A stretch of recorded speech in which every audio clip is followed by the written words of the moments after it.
اس سے صاحب خانہ کی مالی پوزیشن کا اندازہ ہوتا تھا۔ تھوڑی ہی دیر گزری تھی کہ وہ ایک چھوٹی ٹرالی سمیت کمرے میں داخل ہوئی۔ اس ٹرالی پر کافی کے ساتھ بسکٹ، سموسے اور دوسرے لوازمات بھی موجود تھے۔ اس نے اپنے ہاتھوں سے کافی بنائی اور مجھے دی۔ کافی کی پیالی سے نہایت ہی سوندھی سوندھی سی خوشبو اٹھ رہی تھی، جس سے اندازہ ہوتا تھا کہ کافی بہت شاندار ہوگی۔ کافی بے حد شاندار ہے، میں نے کافی کے کپ سے سپ لیتے ہوئے کہا۔ میں نے اپنے ہاتھوں سے بنائی ہے، مریم نے مسکرا کر جواب دیا۔ کافی پیتے ہوئے میں نے دیکھا کہ مریم مجھے بہت غور سے دیکھ رہی ہے۔ اس کے دیکھنے کا انداز بہت پر اسرار تھا، یوں لگتا تھا جیسے کہ وہ کسی بات کی منتظر ہو۔ اس کا یہ انداز مجھے شک میں مبتلا کر گیا تھا۔ چند لمحوں کے بعد اس عورت نے دوبارہ مجھے مخاطب کیا۔ بھائی جان، یہ سموسے بھی ٹیسٹ کریں؟ ہاں لیتا ہوں، میں نے کہا اور سموسے کی طرف ہاتھ بڑھایا تھا۔ میرا ہاتھ کانپ گیا، ایک شدید قسم کا چکر آیا۔ میں نے دیکھا کہ اس کے لبوں پر مسکراہٹ دوڑ گئی تھی۔ اس پراسرار عورت نے کافی میں کچھ ملا کر پلا دیا تھا۔ وہ پراسرار عورت میرے اوپر جھک آئی، میرے کان میں کہنے لگی، اب تمہیں چکر آنا شروع ہوں گے اور پھر تم بے ہوش ہو جاؤ گے۔ وہ پراسرار عورت کہکا لگا کر ہنسی۔ میں نے ہلنے کی کوشش کی لیکن میرے جسم نے ہلنے سے انکار کر دیا۔ میں نے کچھ بولنے کی کوشش کی لیکن یوں لگا کہ جیسے میرے ہونٹ بھاری ہو گئے ہوں۔ میرے پپوٹے آپس میں جڑنے لگے تھے، آنکھیں بند ہو رہی تھیں۔ بے ہوش ہونے سے پہلے میں نے نہایت حیرت انگیز منظر دیکھا۔ میری نیم ماں آنکھوں کے سامنے اس کے چہرے ایک سے دو ہونے لگے، پھر اس کا چہرہ بدلنے لگا۔ اب وہاں زرتاج کھڑی تھی اور اس کے ہونٹوں پر نہایت زہریلی مسکراہٹ ناچ رہی تھی۔ مجھے ہوش اس وقت آیا جب میں نے دیکھا کہ میں ایک اسٹریچر پر پڑا ہوں۔ میرے دونوں ہاتھ پاؤں اس قدر سختی سے اسٹریچر سے بندھے ہوئے ہیں کہ میں ان کو ہلا بھی نہیں سکتا تھا۔ چمڑے کی ایک بیلٹ میرے سینے پر بندھی تھی۔ میں پوری طرح سے ہوش و حواس میں واپس آ چکا تھا، بس میرا سر بھاری بھاری سا ہو رہا تھا۔ بے ہوشی کا واقعہ نہ جانے کتنا طویل تھا، یہ بھی مجھے علم نہ تھا۔ مجھے محسوس ہو رہا تھا کہ جہاں مجھے باندھ کر رکھا گیا وہاں کچھ اور لوگ بھی موجود ہیں۔ مجھے ان کی دھیمی سرگوشیوں میں باتیں کرنے کی آوازیں آ رہی تھیں۔ چھت پر ایک میلا سا بلب روشن تھا جس پر لگی میل کی وجہ سے نہایت ہی مدھم سی روشنی پھیلی ہوئی تھی۔ اچانک مجھے کسی کے قدموں کی آہٹ سنائی دی۔ میں نے گردن گھما کر دیکھا تو دو نقاب پوش عورتیں میرے دائیں اور بائیں آ کر کھڑی ہو گئیں۔ دونوں سرتاپا سیاہ رنگ کے لمبے چوغے میں ملبوس تھیں۔ حیرت انگیز بات یہ تھی کہ مجھے کسی بھی قسم کا ڈر محسوس نہیں ہو رہا تھا، بس بندھے ہونے کی وجہ سے تکلیف محسوس ہو رہی تھی۔ نہ جانے کیوں مجھے ایسا لگ رہا تھا کہ یہ مجھے کوئی نقصان نہیں پہنچا سکیں گی۔ اتنا تو میں سمجھ گیا تھا کہ یہ دونوں زرتاج کے قبیلے سے تعلق رکھتی ہیں۔ ان میں ایک عورت نے اپنے سر پر لگا نقاب اتار دیا۔ میں نے دیکھا وہ کوئی اور نہیں بلکہ زرتاج تھی، وہی زرتاج جس نے شیطان کے لیے اپنا سب کچھ داؤ پر لگا دیا تھا، وہی زرتاج جو کہ شیطان کی محبوبہ تھی۔ زرتاج میری جانب قہر آلود نظروں سے دیکھ رہی تھی۔ اس کے چہرے پر گہرے قسم کا میک اپ ہوا تھا۔ یہ تم ہو زرتاج؟ میں اس کی جانب دیکھ کر مسکرایا۔ آج تو بہت خوبصورت لگ رہی ہو۔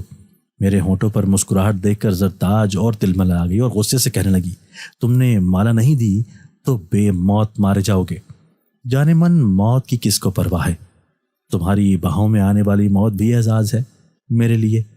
میں نے استہزائیہ لہجے میں جواب دیا، زیادہ خوش ہونے کی ضرورت نہیں ہے، موت تم سے چند قدموں کے فاصلے پر موجود ہے۔ اس نے تل ملا کر جواب دیا، زندگی اور موت اللہ کے اختیار میں ہے، اس کی مرضی کے بغیر میں مر بھی نہیں سکتا۔ میں نے سنجیدگی سے کہا۔ میری بات کے جواب میں اس کی آنکھوں میں شرارے برسنے لگے تھے۔ سیدھی طرح بتا دو مالا کہاں ہے؟ مالا میرے پاس ہے، اگر تم لے سکتی ہو تو لے لو۔ در حقیقت مالا میرے اس سوٹ کیس میں موجود تھی جو کہ میری گاڑی کی ڈکی میں موجود تھا۔ میری بات سن کر اس نے اپنی ساتھی عورت کی جانب کچھ اشارہ کیا تھا۔ اس کی ساتھی نقاب پوش عورت اس کے اشارے کو سمجھ کر آہستہ سے میری جانب بڑھی۔ اس نے زیر لب کچھ پڑھنا شروع کر دیا۔ اس کی آواز پہلے آہستہ سی اور پھر بلند ہو گئی۔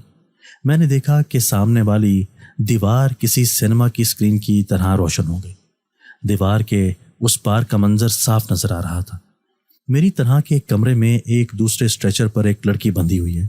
لڑکی کی حالت بے حد خراب اور شکستہ ہو رہی ہے۔ لڑکی کے چہرے پر بے حد خوف طاری تھا، آنکھیں باہر نکل آنے کی حد تک پھٹی ہوئی تھیں۔ اچانک میری نظر لڑکی کے اسٹریچر کے بائیں جانب والی دیوار پر پڑی۔ سیاہ رنگ کی دیوار آہستہ آہستہ شک ہو رہی تھی۔ جیسے ہی دیوار شک ہوئی، اس میں سے 4 لوگ سیاہ رنگ کے لبادوں میں ملبوس اندر داخل ہوئے۔ چاروں سرتا پیر سیاہ رنگ کے لبادے میں تھے۔ ان چاروں میں سے ایک نے سیاہ دستے والی تلوار پکڑ رکھی تھی، جبکہ باقی تینوں کے ہاتھوں میں سیاہ مومی شمعیں تھیں۔ تینوں سیاہ پوش گول دائرے کی صورت میں اس لڑکی کے گرد کھڑے ہو گئے۔ اچانک اس سیاہ پوش نے اپنا نقاب اتار دیا جس کے ہاتھ میں تلوار تھی۔ اس کا چہرہ دیکھتے ہی میرا دل اچھل کر حلق میں آ گیا۔ سیاہ پوش کوئی اور نہیں تھا بلکہ رام داس تھا، جو کہ نہ جانے کون سا شیطانی کھیل رچانے آیا تھا۔ رام داس نے آہستہ سے تلوار اٹھائی اور اس مجبور لڑکی کے نزدیک آ گیا۔ چند لمحوں تک رام داس اس لڑکی کو دیکھتا رہا، جبکہ لڑکی اس کی جانب پھٹی ہوئی نگاہوں سے دیکھ رہی تھی۔ اس کی آنکھوں میں خوف اور چہرے پر مردنی تاری تھی۔ لڑکی سمجھ چکی تھی کہ یہ درندے میرے ساتھ کیا کرنے والے ہیں۔ رام داس اس لڑکی کی جانب دیکھ کر بلند آواز میں بولا، اے بدی کے آقا، سیاہ قوتوں کے مالک، ہم تیرے پرستار ہیں، تجھے تیرے عہد کا واسطہ ہماری اس قربانی کو قبول فرما اور ہم کو اپنی سیاہ قوتوں سے نواز۔ گویا رام داس شیطان کی تعریف کر رہا تھا، لیکن رام داس یہ بھول چکا تھا کہ دنیا کی ساری تعریفیں صرف اور صرف اللہ کے لیے ہیں۔ دیکھتے ہی دیکھتے رام داس نے اس تلوار کو پوری قوت سے اس مجبور لڑکی کے سینے میں اتار دیا۔ لڑکی کی دل خراش چیخ ابھری۔ چیخ اس قدر دہشت ناک اور درد بھری تھی کہ میں بھی جھرجھری لے کر رہ گیا۔ تلوار اس لڑکی کے سینے میں اترتے ہی خون کا فوارہ پھوٹ پڑا تھا، جس پر وہ چاروں اس طرح ٹوٹ پڑے تھے جیسے کہ خون ان کی مرغوب غذا ہو۔ خون کو کتوں کی طرح چاٹ اور چوس رہے تھے۔ یہ سارا منظر اتنا ہولناک تھا کہ خوف کی وجہ سے میری بھی کپ کپی چھوٹ گئی۔ اب بھی بتا دو مالا کہاں ہے، ورنہ اس سے بھی بری موت ملے گی۔ زرتاج کی آواز سن کر میں بری طرح سے چونک گیا۔ اس دوران میں زرتاج کو بری طرح فراموش کر چکا تھا۔ میں نے زرتاج کی طرف دیکھا اور تھوک نکلتے ہوئے کہا، بے شک تم جان سے مار دو، میری زندگی تک تم مالا کو کبھی نہیں پا سکو گی۔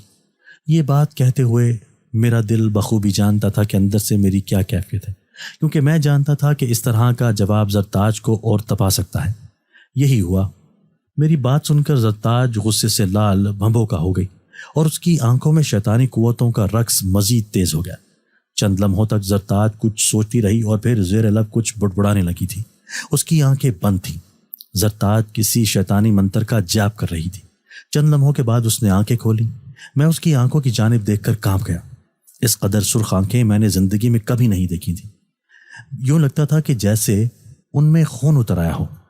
میں جا رہی ہوں مالا، تمہاری موت کے بعد بھی ہم ڈھونڈ لیں گے، تمہاری موت کے بعد یہ زیادہ آسان ہوگا۔ اس کے لہجے میں صفا کی اود آئی تھی۔ اب کچھ لمحوں بعد موت کا مزہ چکھو گے، یہ کہہ کر وہ جہاں سے آئی تھی وہاں سے واپس چلی گئی۔ لڑکی کی بے یار و مددگار لاش اسی جگہ پڑی تھی۔ اب وہاں کوئی نہ تھا، اس کا مقصد پورا ہو چکا تھا۔ اسٹریچر سے بندھے مجھے کافی دیر ہو چکی تھی۔ میرے جسم میں کافی درد ہو رہا تھا۔ زرتاج کی دھمکی میرے کانوں میں گونج رہی تھی، ظفر علی خان تم بے وقوف ہو، مالا دے کر جان بچا لو۔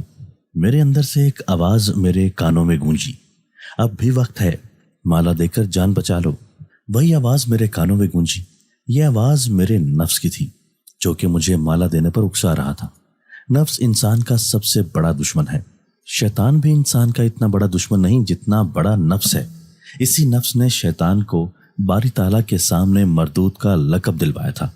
اسی نفس نے اس کے اندر غرور و تکبر پیدا کیا تھا، ورنہ اس وقت بہکانے والا تو کوئی تھا ہی نہیں۔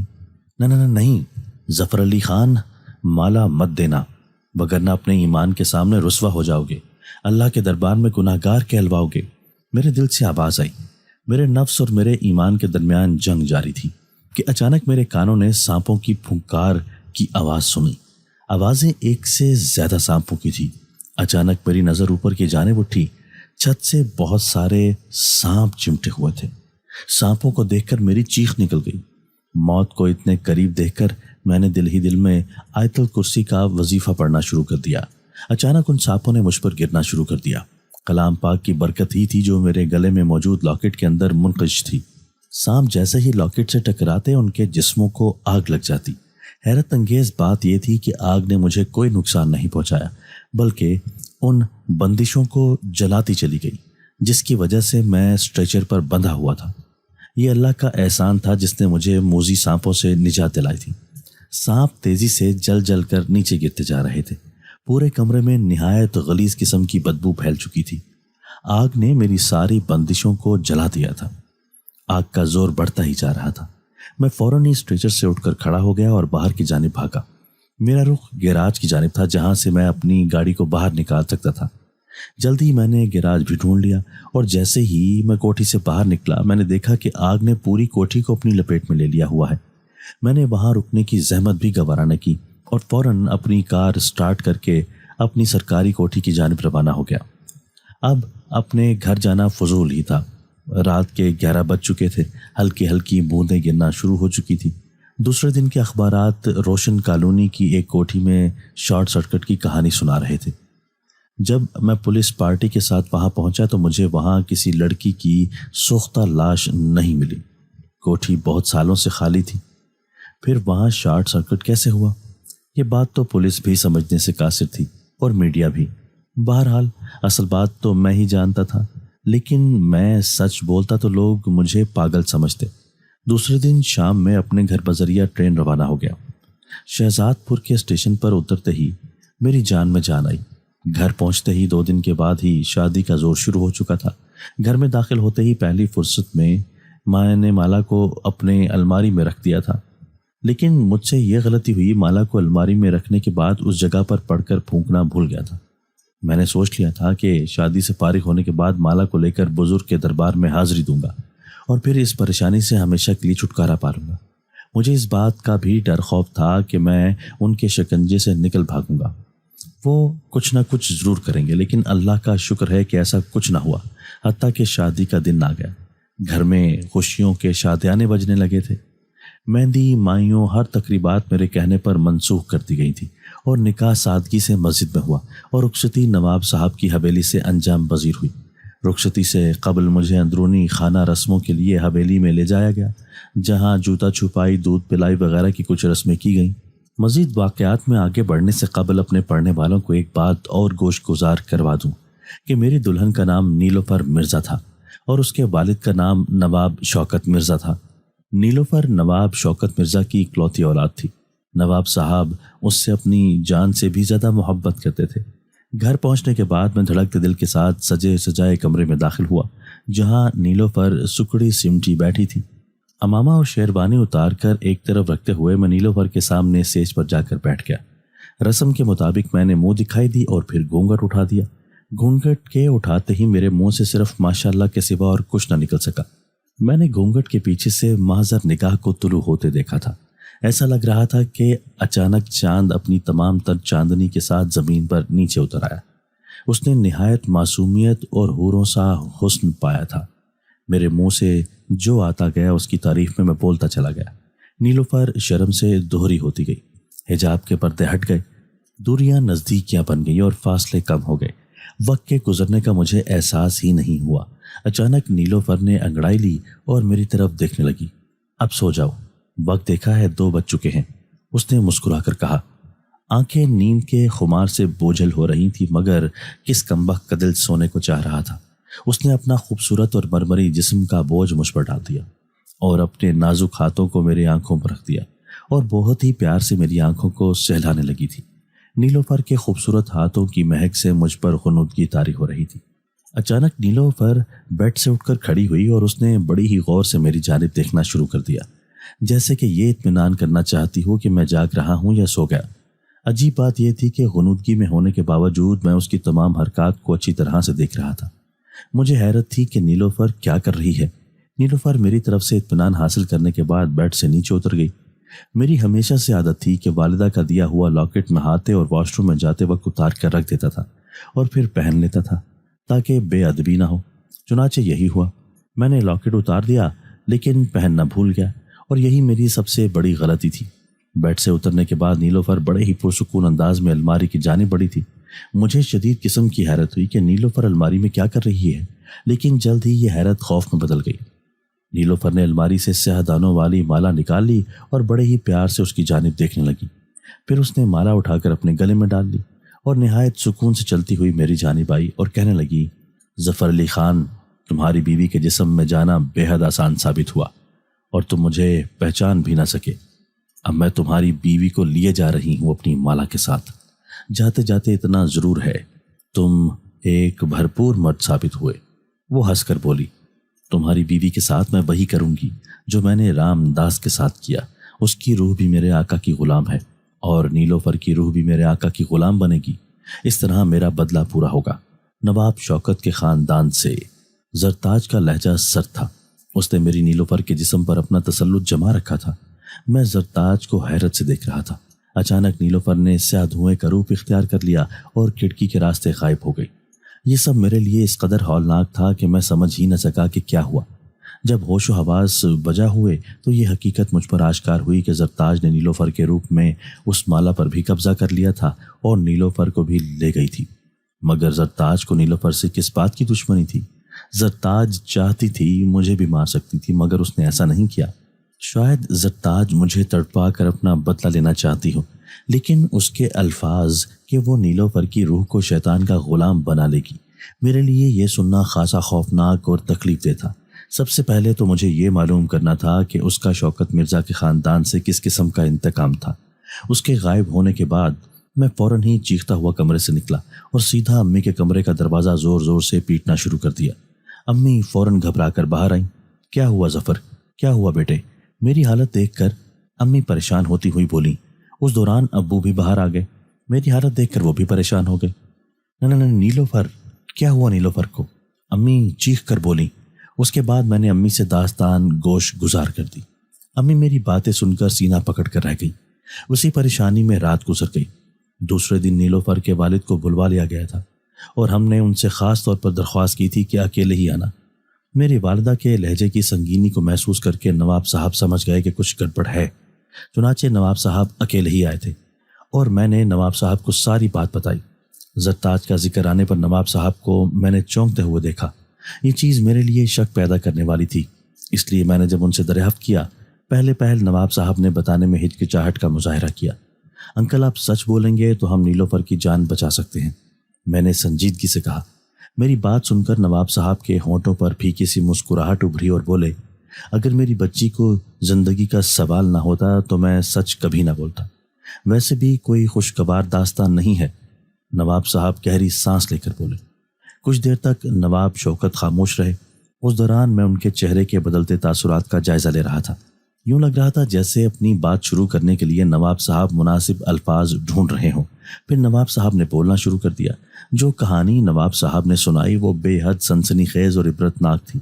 میں سوچ بھی نہیں سکتا تھا کوئی انسان دنیاوی نفع کے لیے اپنے ایمان کا سودا کیسے کر سکتا ہے۔ نواب صاحب کے منہ سے کہانی سن کر مجھے زرتاج سے اور بھی زیادہ نفرت محسوس ہونے لگی۔ نواب صاحب نے جو کچھ کہا وہ کچھ یوں تھا۔ آج سے 300 سال پہلے سروپ نگر پر میرے جد امجد نواب سولت مرزا کی حکمرانی تھی۔ نواب سولت بہت نفیس اور انسان دوست شخص تھے۔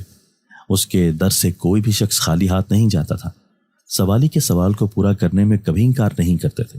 نواب صاحب کے 2 بیٹے اور ایک بیٹی تھی جس کا نام زرتاج تھا۔ زرتاج بہت زیادہ خوبصورت تھی۔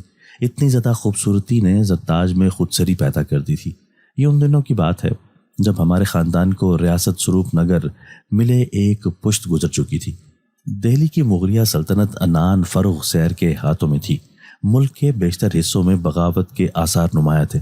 خاص طور پر سکھ اور ہندو بہت زیادہ پریشان کر رہے تھے۔ نواب صاحب اندرونی سازشیں کچلنے میں زیادہ تر مصروف رہا کرتے تھے، اس لیے زرتاج کی تعلیم و تربیت پر توجہ نہیں دے سکتے تھے۔ نتیجہ یہ ہوا کہ نواب زادی راہ سے بھٹک گئی۔ آبارگی اور نفس پرستی اس کے اندر پروان چڑھنے لگی۔ ریاست کا کوئی نوجوان ایسا نہ تھا جس کو زرتاج کا قرب حاصل نہ رہا ہو۔ اس نے پوری ریاست میں اپنے مخبر چھوڑ رکھے تھے۔ وہ مخبر تبانا اور تندرست جوانوں کی خبر لا کر دیتے جس سے نواب زادی اپنے نفس کی پیاس بجھاتی۔ کوئی رات ایسی نہ گزرتی جب اس کی خوابگاہ سے نوجوان برآمد نہ ہو۔ جب اس بات کی خبر نواب صاحب کو ہوئی تو غصہ سے لال بھبوکا ہو گئے۔ اگر نواب صاحب ریاست میں ہوتے تو اس بدذات کی گردن اڑا دیتے۔ جب غصہ ٹھنڈا ہوا تو انہوں نے بہتر سمجھا کہ اس کی شادی کروا دی جائے۔ بات ابھی حویلی سے باہر نہیں پھیلی تھی۔ چنانچہ نواب صاحب نے اس کے رشتے کی تلاش شروع کر دی اور زرتاج پر کڑی نگرانی لگا دی، لیکن زرتاج کو تو ہوس لگ چکی تھی۔ نواب سکندر بخت کے نام زرتاج کی شادی کا قرعہ نکلا۔ شادی کی خبر سنتے ہی دور دور سے بہت سے جوہری زر جواہر کا تحفہ لے کر نواب صاحب کے پاس آنے لگے اور ریاستوں سے بھی تحفے آنے لگے۔ جو بھی تحفہ آتا وہ زرتاج کے پاس بھجوا دیا جاتا، لیکن زرتاج کی بے چینی ختم نہ ہوتی۔ اس کی آوارگی اس کو روز تنگ کرتی۔ پھر ایک روز ایک نوجوان جوہری آیا، جو جوہری اس قدر خوبصورت اور مردانہ وجاہت کا مالک تھا کہ سب اس کو دیکھتے رہ گئے۔ اس نوجوان کا نام حامان تھا۔ حامان آتش پرست تھا۔ حامان کو دیکھتے ہی نہ جانے ریاست کے سارے جانور بدک جاتے۔ حامان نے شادی کے تحفے کی صورت میں دوسرے ہیرے جواہرات کے ساتھ ایک سیاہ موتیوں کا ہار بھی تحفے کی صورت میں دیا تھا۔ جب یہ ہار نواب زادی زرتاج کے پاس پہنچا تو نواب زادی نے ہار پکڑنا ہی تھا کہ اس کے اندر کی ساری بے چینی اور اضطراب ختم ہو گیا۔ نواب زادی کو تجسس پیدا ہوا کہ کون سا جوہری ہے کہ جو یہ مالا لایا ہے۔ اس نے حامان کو بلایا اور اس حامان کو دیکھتے ہی اس پر مر مٹی تھی۔ وہ نہیں جانتی تھی کہ حامان کون ہے۔ حامان کی محبت میں زرتاج دیوانگی کی حد تک پاگل ہو چکی تھی۔ سکندر بخت بڑا ہی خوبصورت اور تندرست نوجوان تھا، لیکن حامان میں نہ جانے کیا بات تھی کہ زرتاج اس کو دیکھ کر دیوانی سی ہو گئی۔ روز چھپ کر حامان اور زرتاج کی ملاقاتیں ہوتی رہیں۔ حامان جس طرح آتا اسی طرح واپس چلا جاتا تھا۔ کوئی نہیں جانتا تھا کہ حامان کون ہے۔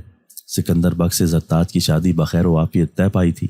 نواب سولت مرزا خوش ہو گئے تھے کہ ان کی بچی برائی سے بچ گئی، لیکن ان کو پتہ ہی نہیں تھا کہ ایک بڑا طوفان ہے جس کی آمد ہے۔ سولت مرزا یہ نہیں جانتے تھے کہ ان کی بچی کیا گل کھلائے گی۔ زرتاج نے اسی رات حامان کے ساتھ فرار ہونے کا منصوبہ بنایا۔ جیسے ہی زرتاج کو اجلائے اور روسی میں بھیجا گیا، اس کے کچھ دیر بعد شور مچ گیا۔ زرتاج نواب سکندر کو قتل کر کے حامان کے ساتھ فرار ہو گئی۔ نواب سکندر کی لاش بیڈ پر پڑی ہی تھی کہ اچانک اس کی لاش غائب ہو گئی اور زرتاج فرار ہو چکی تھی۔ بہت ڈھونڈا گیا دونوں کو، مگر کوئی بھی نہ ملا۔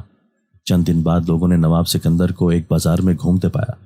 جب لوگ نواب سکندر کے نزدیک پہنچے تو نواب سکندر اس طرح نظروں سے اوجھل ہو گیا جیسے کہ کبھی تھا ہی نہیں۔ اس معاملے پر بڑے بڑے بزرگان دین کو بلایا گیا، جو اپنے علم سے یہ پتہ کرنے میں کامیاب ہوئے کہ حامان دراصل شیطان تھا اور نواب سکندر کی موت واقع ہو چکی ہے اور اس کی روح کو شیطان کا غلام بنا لیا گیا ہے۔ ایک رات نواب سولت مرزا کی حویلی میں آگ لگ گئی۔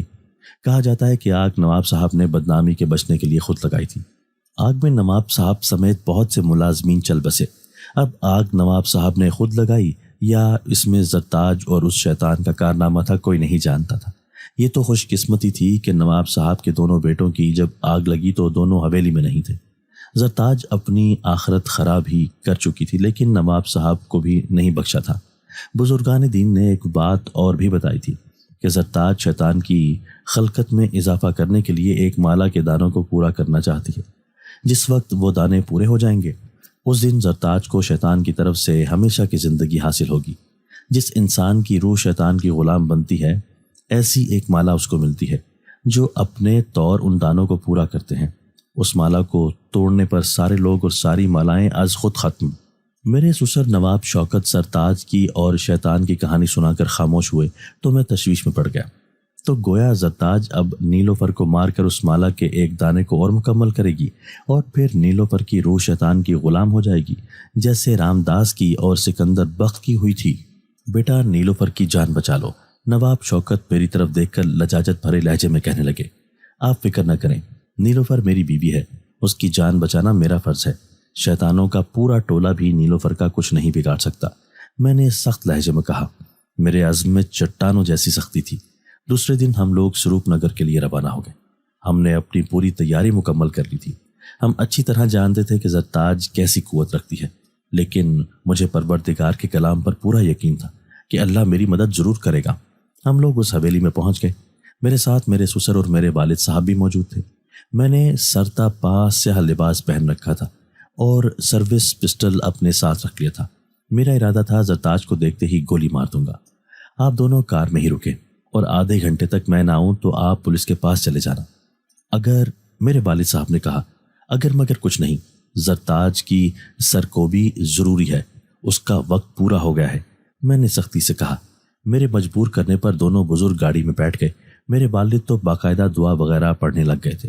میں آہستہ سے چلتا ہوا حویلی کی دیوار پھلانگ کر اندر داخل ہو گیا۔ میری توقع کے مطابق حویلی میں پوری طرح سے روشنی تھی۔ حویلی چاروں طرف سے نور کا حالہ بنی ہوئی تھی۔ میں آہستہ سے سیدھا اس کے کمرے کی طرف جانے لگا جہاں آتش دان تھا، جہاں میری پہلی ملاقات شیطان سے ہوئی تھی۔ میں نے دیکھا کہ زرتاج اسی کمرے میں موجود نہ تھی۔ اچانک مجھے ایسی آواز سنائی دی جیسے کہ بہت سے کتے آپس میں مل کر غرا رہے ہوں۔ آواز اس آتش دان کے پاس سے آ رہی تھی۔ میں فوراً ہی آتش دان کے پاس جا پہنچا۔ شعلے اس قدر بلند تھے کہ ان کی تپش مجھے باہر تک محسوس ہو رہی تھی۔ میں ابھی اسی جگہ پر کھڑا تھا اور مجھے سمجھ نہیں آ رہا تھا کہ آواز کا مستقر کہاں ہے۔ میں ادھر ادھر دیکھ رہا تھا۔ اچانک ایک حیرت انگیز منظر دیکھا کہ شعلے آہستہ آہستہ نیچے ہو رہے ہیں، جیسا کہ زمین دھستی ہے۔ بالکل ویسے ہی میں فوراً ہی بھاگ کر دروازے کے پیچھے ہو گیا۔ شعلے آہستہ آہستہ نیچے ہو رہے تھے۔ کچھ دیر بعد شعلے بالکل ہی غائب ہو گئے۔ اچانک میں نے آتش دان سے رام داس کو برآمد ہوتے دیکھا۔ رام داس نیچے سے اوپر ہو رہا تھا۔ یوں لگ رہا تھا جیسے کہ کوئی آتش دان کی جگہ کوئی دروازہ ہے جس سے آنے اور جانے کا کام لیا جاتا ہے۔ رام داس جیسے ہی باہر آیا تو میں فوراً ہی اس کے سامنے آ گیا۔ مجھے دیکھ کر رام داس کی آنکھوں سے حیرت ناچنے لگی۔ تم؟ رام داس کے منہ سے حیرت سے نکلا، ہاں میں نے سرد لہجے میں جواب دیا۔ میری بیوی کہاں ہے؟ میں نے زہر خان سے پوچھا۔ تمہاری بیوی؟ رام داس ہنس پڑا۔ بہت جلد وہ بھی ہماری طرح ہو جائے گی۔ سچ، اس جیون میں بہت شانتی ہے۔ رام داس بولا۔ بکواس بند کرو، میں نے اس کا گلا پکڑ کر غصے سے کہا۔ میری مانو تم بھی آقا کی غلامی قبول کر لو، رام داس نے اپنا گلا چھڑاتے ہوئے کہا۔ اس کی بات کے جواب میں نے ایک بھرپور گھونسا رام داس کے چہرے پر رسید کر دیا جس سے اس کا ہونٹ پھٹ گیا۔ میں نے دیکھا سیاہ رنگ کا کچھ مواد سا اس کے پھٹے ہوئے ہونٹوں سے باہر نکلا۔ اس شیطان کا خون بھی سیاہ تھا۔ میرا گھونسا کھا کر رام داس ہنسنے لگا تھا۔ بہت جلد نیلوفر کا خون بھی سیاہ ہو جائے گا، رام داس ہنستے ہوئے بولا۔ رام داس مسلسل میرا خون کھولا رہا تھا۔ اچانک میری نظر اس مالا پر پڑی جو کہ رام داس کے گلے میں تھی۔ یہ رام داس کی مالا تھی جس میں صرف 2 دانے موجود تھے۔ گویا رام داس نے صرف 2 انسانوں کا شکار کیا تھا۔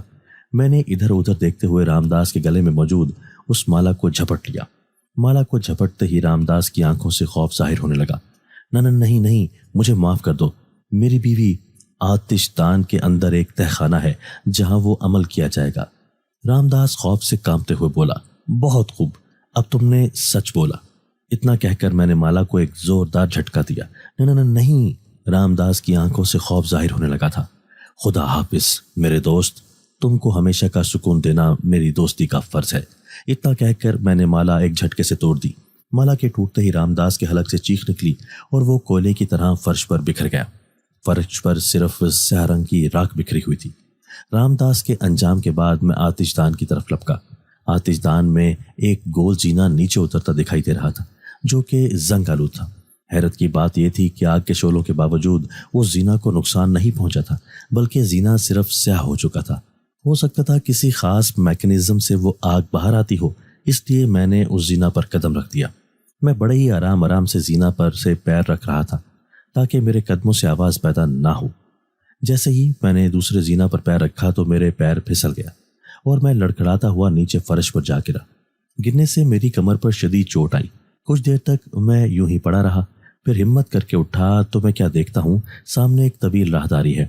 آمنے سامنے بہت سی جیل نما کوٹھڑیاں بنی ہوئی ہیں۔ راہداری سے انتہائی ناگوار قسم کی سیلن زدہ بو آ رہی ہے۔ راہداری اور جیل نما کوٹھریوں کی دیواریں سیاہ تھیں اور چھت پر نہایت ہی میلا قسم کا بلب روشن تھا جس پر لگی مٹی اور دھول نے روشنی نہایت ہی مدھم کر دی تھی۔ مجھے یہ سب دیکھ کر بے اختیار ہالی ووڈ کی ہارر موویز یاد آ گئیں۔ ہالی ووڈ کی موویز میں بھی ایسے ہی کچھ مناظر ہوتے ہیں، فرق صرف اتنا ہے کہ ان مناظر کو 10 مرتبہ فلمایا جاتا ہے اور ان کا سچ سے دور دور کا کوئی تعلق نہیں ہوتا۔ لیکن میری داستان میں تو مجھے قدم قدم پر موت کا سامنا تھا۔ میں اپنی سروس پسٹل نکال کر چوکنے انداز میں آگے بڑھنے لگا۔ اچانک مجھے سسکیوں کی آواز سنائی دی، جیسے کوئی رو رہا ہو۔ میں چاروں طرف دیکھتا ہوا آگے بڑھ رہا تھا۔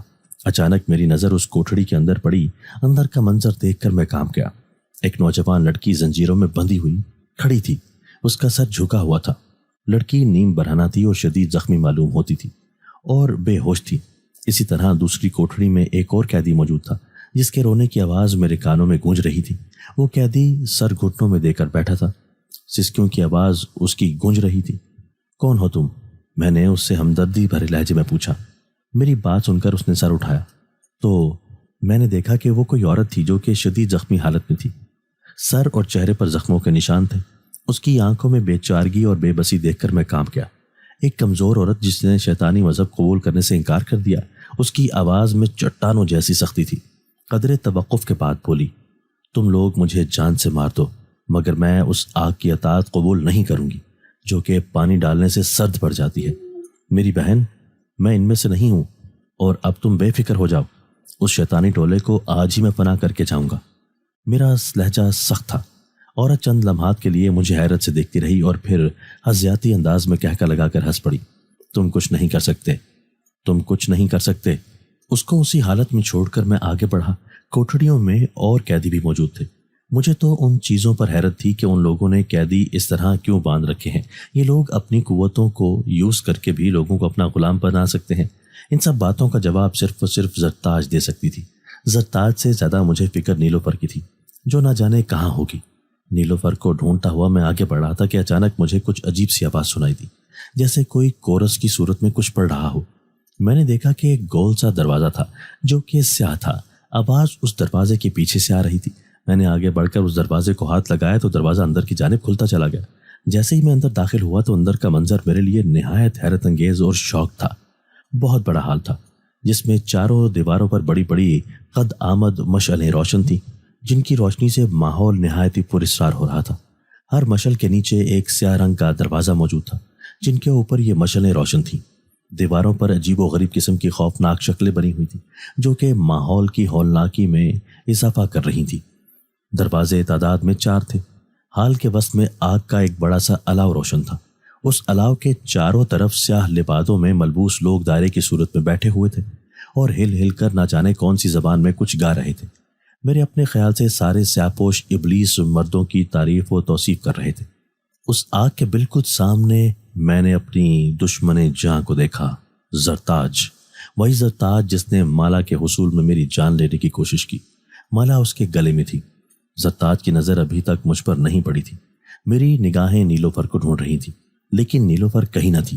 زرتاج نے سیاہ رنگ کا چست قسم کا لباس پہن رکھا تھا جس سے اس کے مکروہ جسم کی رعنائیاں پھوٹ رہی تھیں۔ زرتاج نے اپنے چہرے پر بہت ہی گہرا قسم کا میک اپ کیا ہوا تھا۔ پراسرار مالا جس کی وجہ سے زرتاج نیلوفر کو اپنے ساتھ اس کے گلے میں پڑی تھی۔ اچانک ایک دروازہ کھلا اور میں نے نیلوفر کو اس دروازے سے باہر آتے دیکھا۔ نیلوفر جس حالت میں تھی اس کو دیکھ کر میرا خون کھول اٹھا تھا۔ نیلوفر نیم برہنہ حالت میں تھی۔ نیلوفر اس طرح قدم اٹھا رہی تھی کہ جیسے کہ نشے کی حالت میں ہو۔ یوں لگ رہا تھا کہ اس کو ڈرگز کا بہت اوور ڈوز دیا گیا تھا یا پھر نیلوفر زرتاج کے کالے علم کے زیر اثر تھی۔ نیلوفر تنویمی انداز میں قدم اٹھاتی ہوئی اس آگ کی جانب بڑھ رہی تھی۔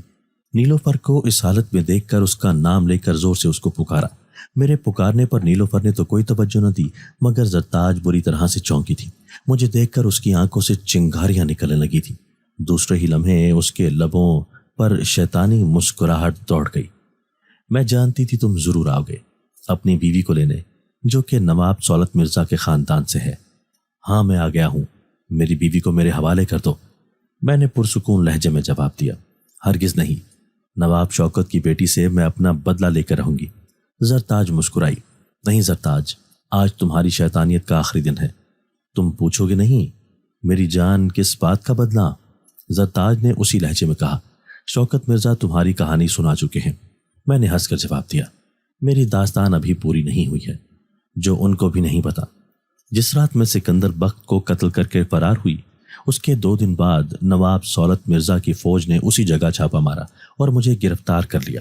اگر میں گرفتار نہ ہوتی تو شاید میرے آقا سے ملاپ کی میری آرزو پوری ہو جاتی، کیونکہ وہ رات سال کی سب سے تاریک ترین رات تھی۔ حمان جس کی محبت میں گرفتار تھی، اس کے بعد اس نے مالا کے دانوں کو پورا کرنے کی شرط لگا دی۔ جب تک اس کے دانے پورے نہیں کروں گی اس کو حاصل نہیں کر پاؤں گی۔ نواب صاحب نے مجھے قتل کروا دیا۔ یہ کام نہایت چوری چھپے ہوا تھا۔ ان کو اپنی عزت بہت زیادہ پیاری تھی لیکن میرے آقا نے مجھے مرنے نہ دیا۔ غصہ میں نے نواب صاحب کی حویلی میں آگ لگوا دی لیکن میرا بدلہ پورا نہ ہوا۔ جب تک میں اس نسل کے آخری انسان کو بھی مٹا نہ دوں چین سے نہیں بیٹھوں گی۔ ایسا تم نہیں کر سکو گی میری جان۔ میں مسکرایا۔ اتنا کہہ کر میں نے آگے بڑھنے کی کوشش کی مگر میں ہل بھی نہ سکا۔ میرے پاؤں جیسے فرش سے چپک گئے تھے۔ میں نے بہت کوشش کی مگر میں پیروں کو حرکت دینے میں کامیاب نہیں ہو سکا۔ میں نے جیب سے پسٹل نکالنے کی کوشش کی مگر مجھے ناکامی حاصل ہوئی۔ میرے چہرے پر مایوسی دیکھ کر زرتاج مسکرائی۔ میری اجازت کے بغیر تم یہاں سے ہل بھی نہیں سکو گے۔ اب تم دیکھو کہ یہ مقدس آگ تمہاری بیوی کے جسم کو کیسے چاٹ لیتی ہے۔ آگے بڑھو۔ نیلوفر مقدس آگ میں کود کر اپنی روح کو آقا کی غلامی میں دے دو۔ زرتاج نے یہ جملہ 3 دفعہ ریپیٹ کیا تھا۔ جیسے ہی نیلوفر آگے بڑھی، زرتاج کی آنکھوں میں شیطانی قوتوں کا رقص تیز ہو گیا اور لبوں پر فاتحانہ مسکراہٹ دوڑ گئی۔ سارے سیاہ لبادے والوں کی آوازیں اور مزید تیز ہو گئی۔ نیلوفر آگ کی جانب بڑھتی ہی جا رہی تھی، بالکل اسی طرح جیسے کہ نیلوفر کسی قوت کے زیر اثر ہو۔ آرام آرام سے چلتی، تنویمی انداز میں آگے بڑھتی جا رہی تھی۔ میں نے اپنے جسم کو نظر نہ آنے والی بندش اس سے آزاد کرنے کی کوشش کی لیکن نہ کر سکا۔ میرے گلے میں لاکٹ بھی نہیں تھا جو کہ میری والدہ نے مجھے دیا تھا۔ جلدی اور غصے میں اس لاکٹ کو پھر گھر بھول آیا تھا۔ نیلوفر آگے بڑھ رہی تھی اور میرے خوف اور وحشت میں اضافہ ہوتا جا رہا تھا۔ اچانک میری آنکھوں سے آنسو رواں ہو گئے۔ میں نے دل میں اس ذات کریم کو پکارا جو ہجوم میں اور تنہا بھی انسان کے ساتھ ہوتی ہے۔ میری مدد کرو میرے اللہ، تو بہت غفور الرحیم ہے۔ اس ملعون کے سامنے مجھے رسوا مت کر۔ میرے رب، اپنے حبیب پاک صلی اللہ علیہ وآلہ وسلم کے وسیلے سے میری دعا سن لے۔ میرے اللہ میری بیوی کی جان بچا لے۔ میں دل ہی دل میں اپنے رب کو پکارتا رہا اور آنسو بہاتا جاتا تھا۔ اچانک میں نے اپنے دل میں سکون اترتا محسوس کیا۔ نہ جانے میرے دل میں کہاں سے خیال آیا۔ یہ خیال میرے اللہ ہی کی طرف سے پیدا کرتا تھا کہ میں نے بلند آواز سے سورہ فلق اور سورہ ناس کی تلاوت کرنا شروع کر دی۔ تلاوت سن کر میں نے زرتاج کو چونکتے ہوئے دیکھا۔ اچانک زرتاج کی آنکھوں سے خوف ظاہر ہوا۔ نیلوفر چلتے چلتے رک گئی، اس کی آنکھیں بند تھیں۔ اچانک میں نے اپنے جسم کو اندیکھی بندشوں سے آزاد ہوتے ہوئے محسوس کیا۔ میں نے محسوس کیا کہ میرے ہاتھ پاؤں ہل سکتے ہیں۔ میں نے پسٹل نکالی اور دائرے کے گرد بیٹھے ہوئے سیاہ لبادے والوں پر فائرنگ شروع کر دی۔ جس کو گولی لگتی اس کا جسم پانی کی طرح پگھل جاتا۔ یہ بات میرے لیے نہایت ہی حیرت انگیز تھی۔ زرتاج کتی کی طرح چلا چلا کر اپنے آقا کو آواز دے رہی تھی لیکن اس کی فریاد سننے والا کوئی نہ تھا۔ جب سارے سیاہ لبادے والے پانی بن کر بہہ گئے تو نیلوفر اسی جگہ بت بن کر کھڑی تھی۔ میں نے فوراً ہی اپنا کوٹ اتار کر نیلوفر کو پہنایا اور جیسے ہی نیلوفر نے کوٹ پہنا، نیلوفر بے ہوش ہو کر میرے ہاتھوں میں جھول گئی۔ نیلوفر کو میں نے اسی جگہ لٹایا اور اوپر دیکھا تو زرتاج مجھے نظر نہ آئی۔ نیلوفر کو اسی جگہ چھوڑ کر میں زرتاج کے پیچھے بھاگا۔ میری سمجھ میں کچھ نہ آیا۔ میں ان میں سے ایک دروازہ کھول کر اندر داخل ہو گیا۔ سامنے بالکل گھوپ اندھیرا تھا۔ کمرے میں ہاتھ سجھائی نہیں دے رہا تھا۔ اچانک پورے کمرے میں از خود روشنی ہو گئی۔ میں نے دیکھا کمرے کے اندر موجود ساری مشعلیں روشن ہو گئیں۔ ہر مشعل کے نیچے ایک عجیب و غریب قسم کی تصویر موجود تھی اور ہر تصویر شیطان کی بڑائی اور عظمت کو بیان کر رہی تھی۔ سامنے ایک بے حد بڑا اور قدامت پنجرہ موجود تھا۔ پنجرے کے اندر میں نے جو کچھ دیکھا وہ منظر بے حد خوفناک اور کریہ تھا۔ اس پنجرے میں ایک عجیب و غریب قسم کا جانور موجود تھا جس کا نچلا دھڑ تو انسان کا معلوم ہوتا تھا لیکن چہرہ کسی درندے کا معلوم ہوتا تھا۔ نہایت ہی خوفناک پنجرے کا دروازہ کھولا تھا اور زرتاج نے اپنا دایاں ہاتھ اس پنجرے کے اندر کیا ہوا تھا۔ وہ جانور زرتاج کا پیر چاٹ رہا تھا، بالکل کسی پالتو کتے کی طرح، اور زرتاج کے چہرے پر ناگواری کے تاثرات نمایاں تھے۔ پھر حیرت سے میں کنگ یہ منظر دیکھ رہا تھا۔ مڈونگا، تیری خواہش میں نے پوری کر دی ہے، اس نوجوان کو مار دے۔ زرتاج اس درندے کو دیکھ کر چلائی۔ پھر اپنے پیر چاٹنے دے گی نا؟ درندے کے منہ سے سیٹی سے مشابہ آواز نکلی۔ اس کی آواز میں شوخی تھی۔ ہاں، کتے کی اولاد، زرتاج بدستور ناگواری سے بولی۔ ایک بات کہوں؟ بڈونگا کی سیٹی سے مشابہ آواز نکلی۔ بول، زرتاج غرائی۔ تو جانتی ہے نا کہ مڈونگا ستارہ شناس ہے، نجوم کی باتیں جانتا ہے۔ میرا علم کہتا ہے کہ آج تو ختم۔ 200 سال سے تجھ کو مستقل خبریں سناتا رہا ہوں جو کبھی غلط نہیں ہوئی۔ کتے کے بچے چپ ہو جا اس کو مار۔ اچھا۔ جب تک میں صدمے کی کیفیت سے باہر آتا، مڈونگا پنجرے سے باہر آ چکا تھا۔ مڈونگا نے فوراً ہی میرا گریبان پکڑ لیا، مجھے زوردار دھکا دیا اور دھکے کا اثر تھا کہ میں اڑتا ہوا دروازے سے باہر جا گرا۔ گرنے سے میرے سر پر شدید چوٹ آئی تھی۔ نیلوفر ابھی تک بے ہوش تھی۔ اچانک میں نے مڈونگا کو باہر آتے ہوئے دیکھا۔ اس کے پیچھے پیچھے زرتاج بھی تھی۔ مڈونگا نے پھر مجھے اچھال دیا۔ اب کی بار کی چوٹ زیادہ شدید تھی جو کہ کمر میں آئی تھی۔ میں درد سے کراہتے ہوئے پستول نکال لی اور مڈونگا پر فائر کر دی، لیکن اس پر تو کوئی گولی کا اثر ہی نہ تھا۔ اس کا سینہ جیسے بلٹ پروف تھا۔